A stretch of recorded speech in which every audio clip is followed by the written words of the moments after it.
Mother-in-law demanded a paternity test the same day I revealed my pregnancy to my husband, and now I want a divorce and abortion. I learned that I am pregnant this morning. I don't know how long that has been. I told my husband the next moment I knew. He was happy. He told me he was glad. He was very happy when he left to meet his parents. I opened my door today to my mother-in-law and him. He did not tell me she would come, and he knows I don't do well with announced visitors, especially of that importance. It was her second or third time on our apartment, but she acted like it was hers. She ordered me to sit, and I felt so anxious. My heart was beating so fast, it all felt so unsafe. I kept looking at my husband, but he never looked me in the eyes. He was looking at the floor or at his hands. His mother demanded a paternity test, right after congratulating me. It felt so awful. She didn't say anything rude or bad, but it felt like she did. It felt like she called me a prostitute. I was shocked and I kept trying to get my husband to look at me, but he would not. She noticed and ordered me to look at her, and that her son would not help me. It felt so scary. She started to threaten me with the lawyers that are friends to their family. She told me that if I was smart, I would go with her to the clinic tomorrow and this will all be over with. It felt so awful. It felt like I was completely at the mercy of this woman. It felt like she could just grab me and put her hands inside me herself, and my husband would not protect me. And the most disgusting of all, it felt like she somehow did that. It felt like she somehow put her hands inside me and tainted whatever is there. Whatever I felt for my husband died at that moment. After the shock and the fear, I felt disgust for him. I felt sick sitting there. He looked so disgusting and pathetic sitting there silent, not protecting me. It felt disgusting that I ever let him touch me, let him do this to me. Like all the love I had for him was tainted too.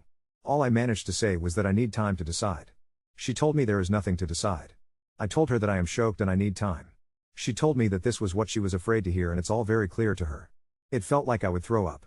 I wanted to cry so badly and my voice was shaking, but I didn't cry. She said that she is sorry that it had to be this way, but she gave me 3 days.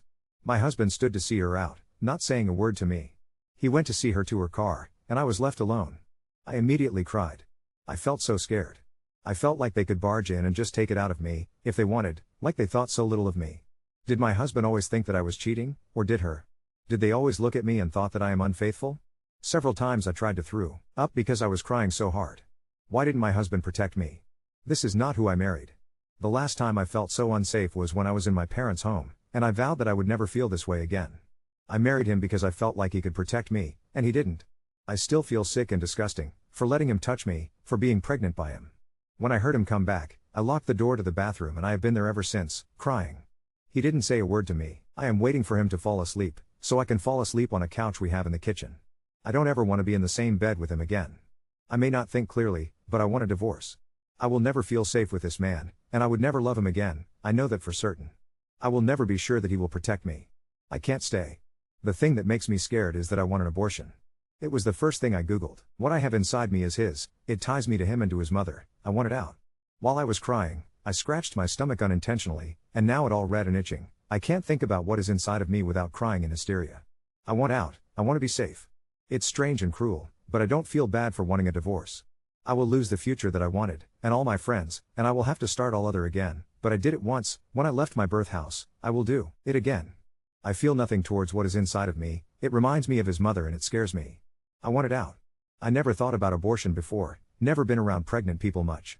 Right now I don't feel anything, but writing this post helped me calm down and I sort of have a plan now. I don't know if I should move out first, or go to a doctor first. I am afraid they will lock me if they find out. For some reason, this reminds me of the time I left my parents, and my head feels clear. I am not so panicked anymore and I mostly feel numb. But I was crying a lot earlier. I guess that's all. I want to sleep and I need to go to work tomorrow. I think that is good, because I have the excuse to be out of the flat. I don't feel safe here. Thank you for listening. I have no friends to tell this to. I googled, and I think tests are done only when a mother is 9 weeks pregnant or further. I don't know how old is my pregnancy. My stomach is flat, and I never felt sick. I had pimples, cravings to eat a lot of food, soreness and was feeling constantly tired. I don't know what week that corresponds to. I have an insurance provided by my work, but I am scared to use it. I am scared they will somehow find out. The test plus initial doctor's appointment is very costly, but I have that money. What if it's not 9 weeks? I don't want to wait, I want it out. I don't care what they would think, I want out. It's all very confusing. It feels like I can't think about doctors, tests and lawyers at the same time. Update 1. So many people worrying about me, offering their advice, it really helped me, because I have felt very alone. So, I wanted to say thank you, and sorry for taking so much time and not replying to everybody. I was sitting in the train wanting to reply to some comments, but new messages just kept appearing and I couldn't keep up. I don't think I have even interacted with as much people in my life. I also wanted to say thank you to a person who commented a funny joke in the first minutes of me posting. After posting, I had another hysteria, and this joke brought me out of it. I wanted to say thank you, but they deleted their comment. To save time for all the people worried about me, I am okay. I am still living with my husband, but I sleep on the couch. I am pregnant, week 7 or 8. I have talked with my husband, but nothing useful came out of that. I have decided to divorce him. I am looking for flats, but not making active moves. We will go to the clinic on Friday to give samples for a paternity test. I am not sure about an abortion yet. I feel very numb. In short, that's how the situation is. Many people asked if I cheated, and got downvoted. I think it is a fair thing for them to ask, since they do not know me, and I haven't said so in the post. This post was more of a way for me to collect my thoughts and to make believe like I am telling my story to a friend, so I didn't think to include every detail. I didn't know so many people would read it. So, to answer that question, I have not cheated. My husband was my first partner, and only. That is why it felt so disgusting to not receive any comment or reaction from him, because he knows about this. I fear that this will be long, but there's not many interesting things happening, so you can stop reading if you were worried for me. I am okay. Thank you.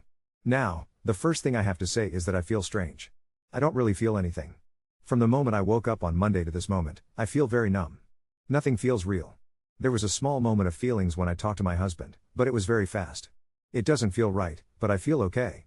It's like I am a robot and I do work things and house things on an autopilot. I think that's a good thing.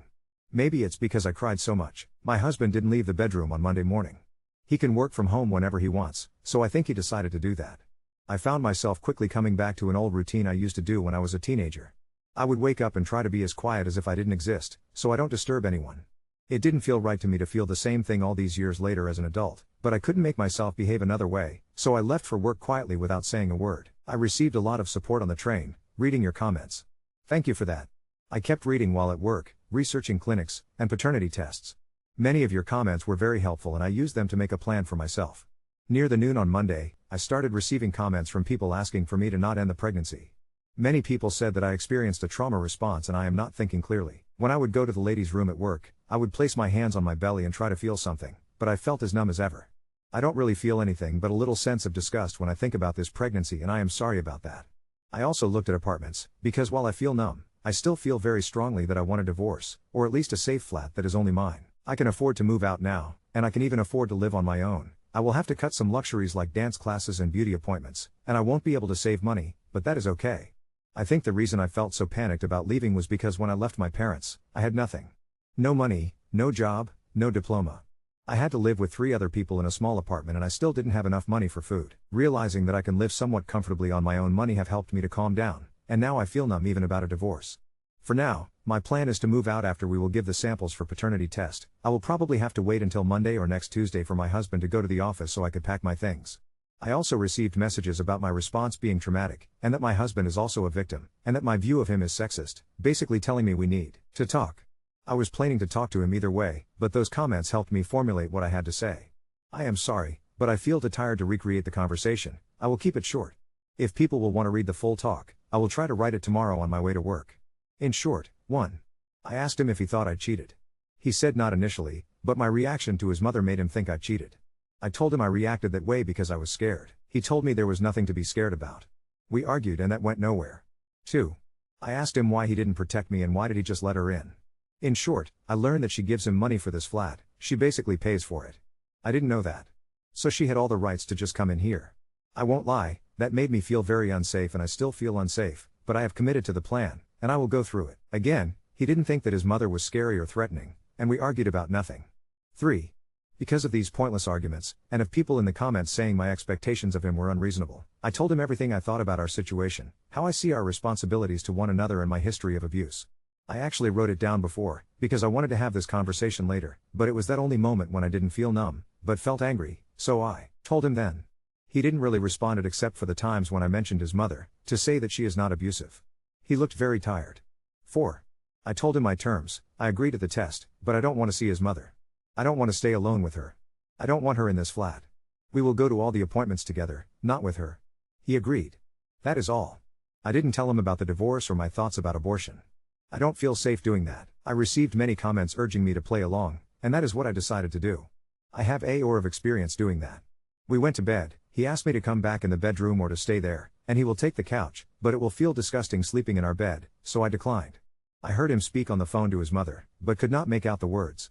Next morning, I decided to not read any comments to have some time with myself. I wanted to use this day to understand how I feel about being pregnant. Sadly, I feel nothing. I felt nothing even at an appointment. Nothing felt real at the clinic and at home, like it was happening to another person. Doctor gave me recommendations, list of medications, list of diet restrictions and list of other doctors I have to go to, and all those things look very alien to me, like it's all a pretend game. I don't think what I am feeling is okay, but it helps me to have a clear mind, so I am not worried about it. I decided to give my husband until Monday to do something. To apologize, or to talk to me. Anything, really. If not, I will definitely divorce him. As for the baby, I will not do anything about it until I move out. I miss the window when an abortion is done via shot anyway. Anything after that is invasive. I don't really feel anything towards being pregnant, and I will wait to see if that changes. That's the plan. Now, my husband's mother still makes me nervous. If I think about seeing her again, I feel scared. However, when I talked to my husband, he was very sure that he can keep her away until the results, so I don't know if my fears are reasonable. Update 2. The main reason was not only the family drama, but my job. My boss didn't give me even one day off, so I had to do everything in the evening hours or weekends, which took a lot of time. December is a busy time in my line of work, so I often worked after hours. In short, I am no longer pregnant. I live in my own, very expensive, apartment, but I am not legally divorced yet. Lost all my friends, don't really have anyone, but I am okay. Don't want this to be long, so I don't want to repeat what I wrote in a deleted update. Maybe I can copy and paste it in the comments, if people are interested. Writing down all that has happened feels like an impossible task, so please forgive me if I feels like some details are missing. I would try to stay in the comments and answer the questions, if you have any, because I feel like I owe you that after all the support I got here. In short, I decided to stay with my husband and play along, until I will find a new flat and get a paternity test done. My husband and I, had a conversation. He refused to admit that his mother did anything wrong, told me I acted guilty, and I found out that our flat has been paid for by his mother. My husband makes good money, he can afford this flat. He agreed to let his mother pay for it so he could have more money for fun. It made me feel very unsafe and lied to.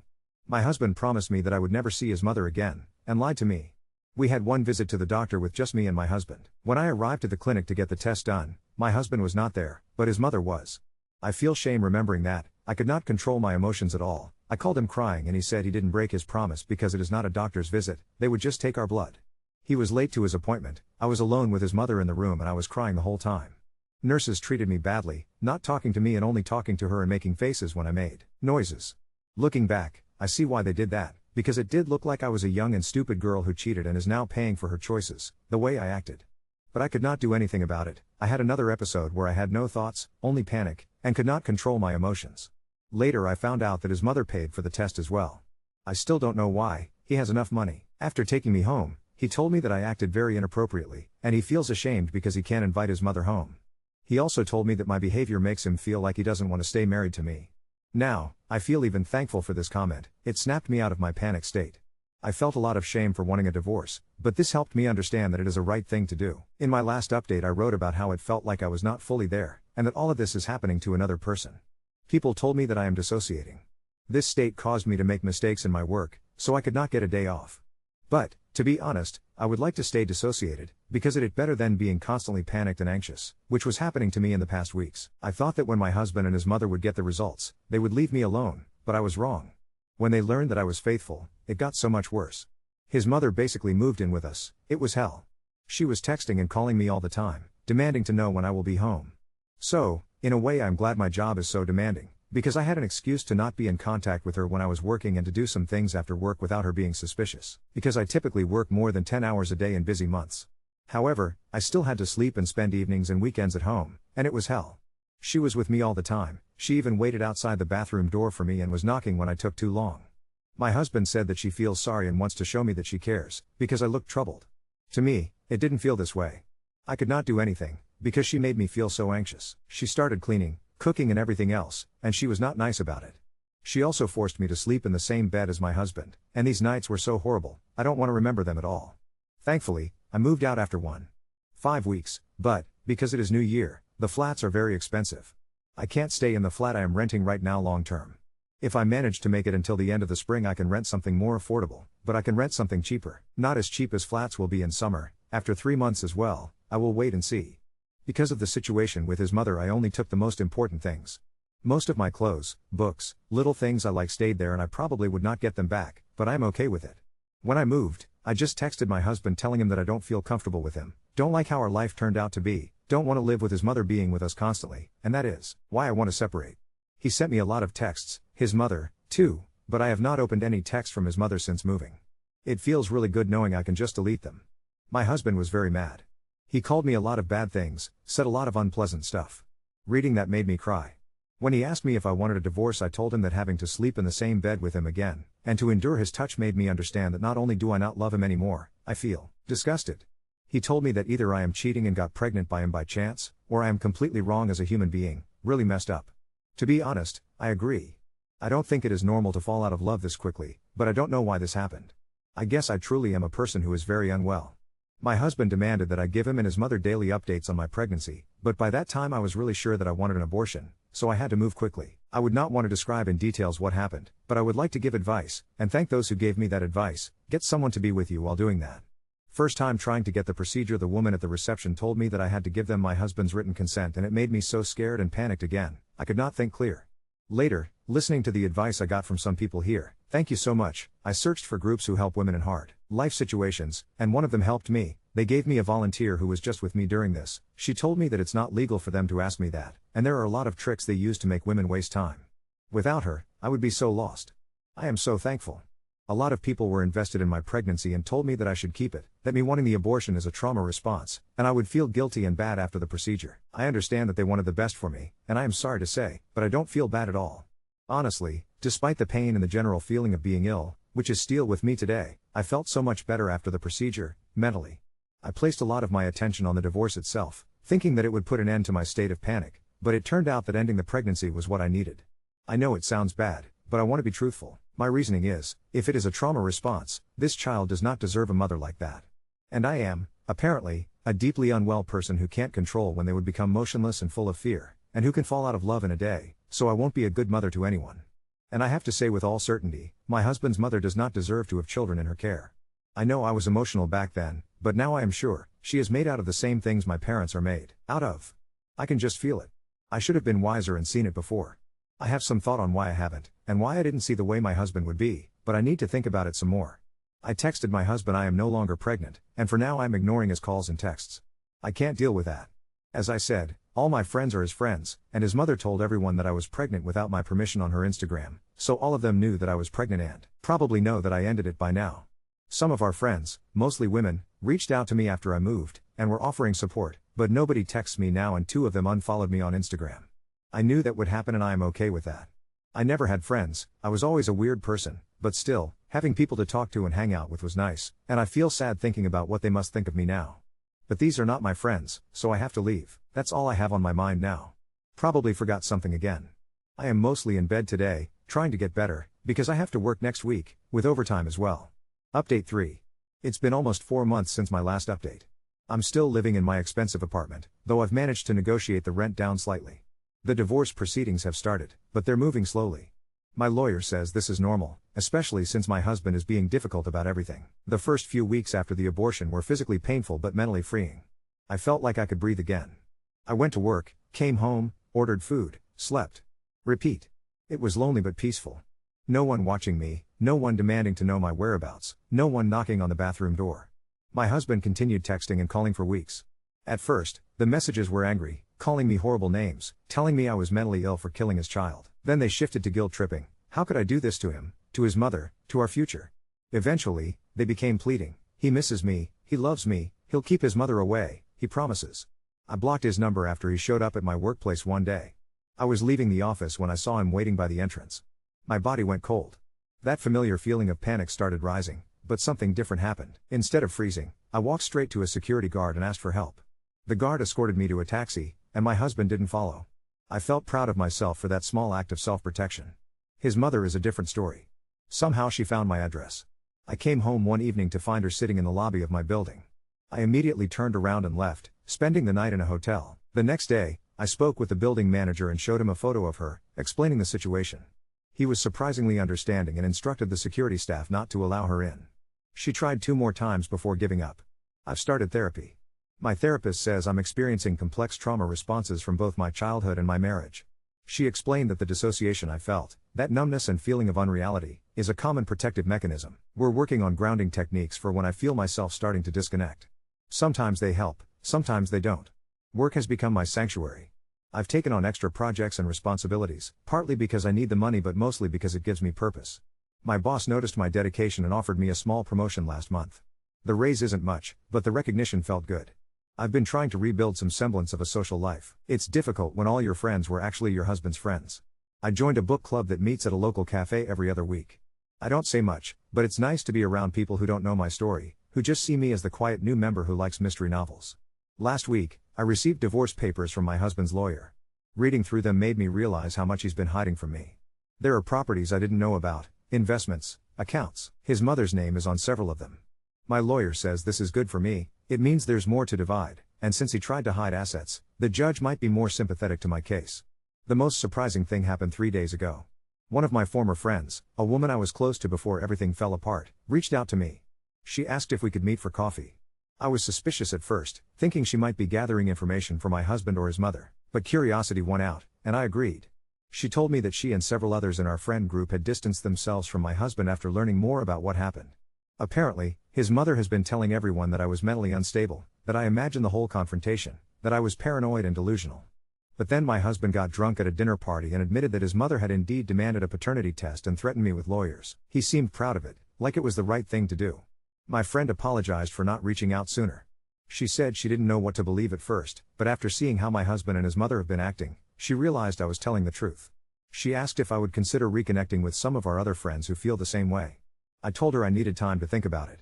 Part of me wants to have friends again, to not be so alone, but another part is afraid of letting anyone close. What if they turn on me too?